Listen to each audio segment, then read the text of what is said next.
Welcome back to the original Bama football tailgate show, getting you set for the Crimson Tide of Alabama against South Florida. Hanging out with our friends here at Unique on the Strip. Show brought to you by Pearl River Resort and Visit Tuscaloosa. And you guys love Tuscaloosa and you love visiting Tuscaloosa. So make sure that you swing by. You got the Farmers Market that takes place every Saturday at the River Mart from 7 to noon. You got the Civil Rights Trail self-guided tour that includes 18 stops around Tuscaloosa, Tuscaloosa Amphitheater with some great concerts. And our next guest, Andrew Bone, will know about that. Druid City Music Hall as well. That's right. Visit Tuscaloosa.com. And it's great to see our good friend Andrew Bone from BamaOnline and On3. I call him the guru of recruiting, and he covers Alabama and recruiting, and he's done that for a long time. Roll Tide, man. What's up? Hey, Mick, how are you today? I'm as good as you can be, getting ready for kickoff and getting ready to see what Alabama's going to look like. And I guess, the question for you right off the bat is what are the updates as far as visitors coming to Tuscaloosa, and how is this new staff looking to finish up this recruiting class?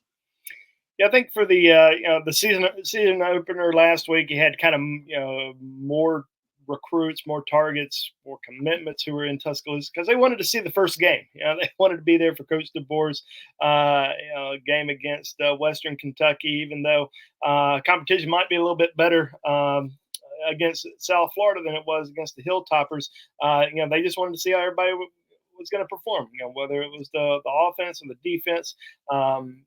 Being a season opener, it was a lot of excitement. So, you had more kids that were going to be in that one. And then, for the Georgia game on the 28th, that's kind of the one that, your out-of-state kids, your targets from, whether it's California or New Jersey or wherever it may be, that's the game that they've kind of penciled in as to be the first big game that they're going to go out and see for the Crimson Tide this year. So this weekend, you're not going to have a ton of top recruits that are going to be on campus.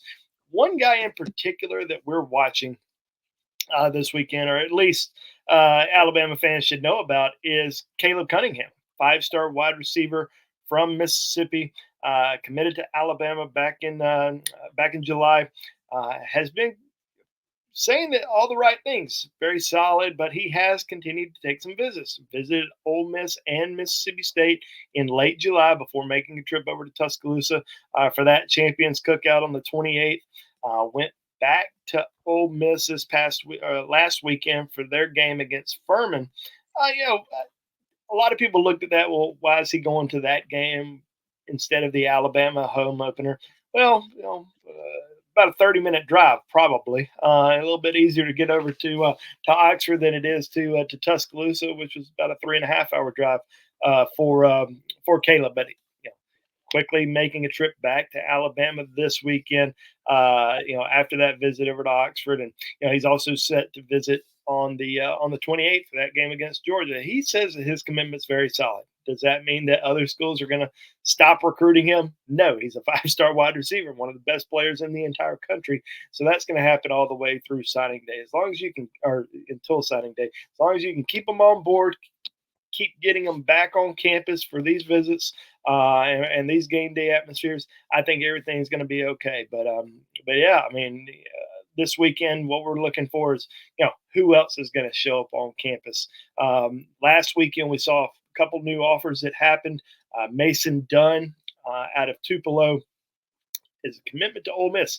And look at that. So Alabama had one of its commitments over in Oxford last weekend. Well, Ole Miss had one of its commitments in Tuscaloosa last weekend. So Mason Dunn, 6'2", 190-pound defensive back. Alabama just offered him. But they've been recruiting him since late June, early July. So this wasn't some new name that popped up on Alabama's radar.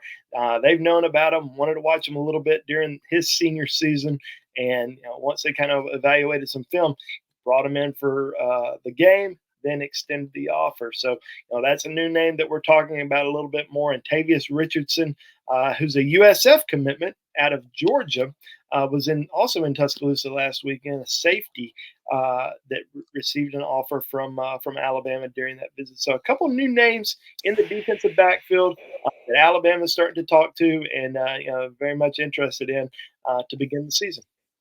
How's NIL changed the recruiting game? I saw Antonio Coleman, obviously, Alabama to Auburn, Alabama back to Auburn again. You have to feel like there's NIL money that's part of this for the standout defensive lineman from Saraland. A guy like Caleb Cunningham, you talk about him, Ole Miss, decommits, comes to Alabama, but he's still taking all these visits.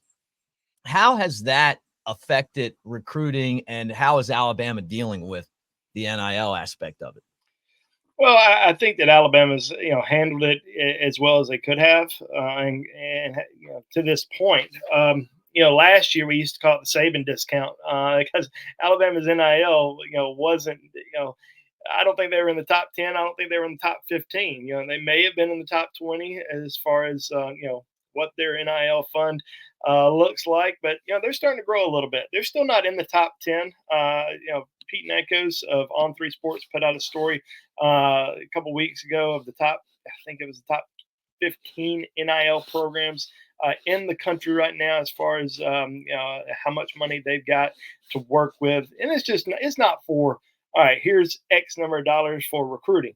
It's X number of dollars for the entire team. So you're spreading. You're having to kind of spread that wealth out now. There are some schools that are probably going to spread it out not as evenly as a program like Alabama or Georgia is, because they're trying to get those big name recruits to kind of help change the face of their program and to have success of their program. I just don't think that Alabama is going all in as far as making these significant offers, for high school kids more so than the stars of their own team, whereas other schools are having to do that to have success down the road and to be a college football playoff contender. But NIL certainly become a major factor in a lot of decisions. We see that all the time.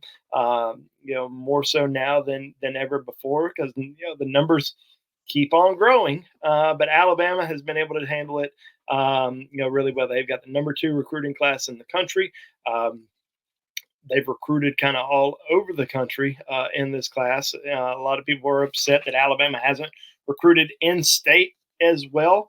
But they also haven't recruited as many in-state players in this 25 class. You look at the top 10 in the state of Alabama, there might be 2 or 3 guys in that entire top 10 that they even spent time recruiting or brought in for visits in this recruiting cycle. It's not like they went after all 10 of those guys, really pressed hard and just lost out on all of them. They kind of pick and choose.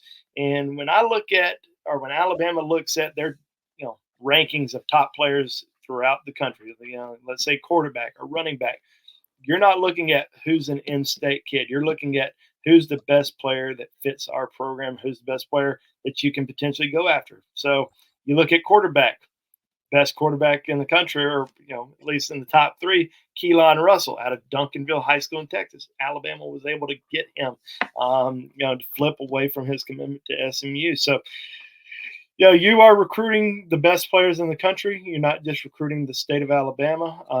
And I think Alabama, for the most part, has been able to do well. But I say all that because other schools are going to continue to recruit, these guys until the very end, like a Caleb Cunningham, who is in Mississippi, who committed to Alabama this summer. You can expect Ole Miss, Mississippi State, they're going to, I'm sure, NIL offers are going to be thrown out there all the way until signing day, and that goes for pretty much your entire recruiting class. And I don't think people are committing, just because of it being an in-state program. I think NIL certainly plays a factor in those decisions. You're going to lose out on kids in-state to out-of-state schools because of NIL, and but you're also going to have success on your own. Nick Saban said it last week on College Game Day.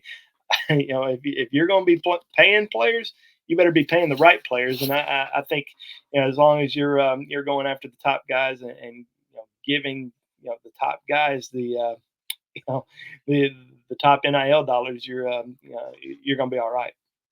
Check him out, Andrew Bone on 3. He's the best in the business, BamaOnline, and been part of our show for a long time. And it's always great to not only talk to Andrew Bone, but to call him a friend. So, Bone, thank you, brother. And we'll talk to you again next week. More coming up.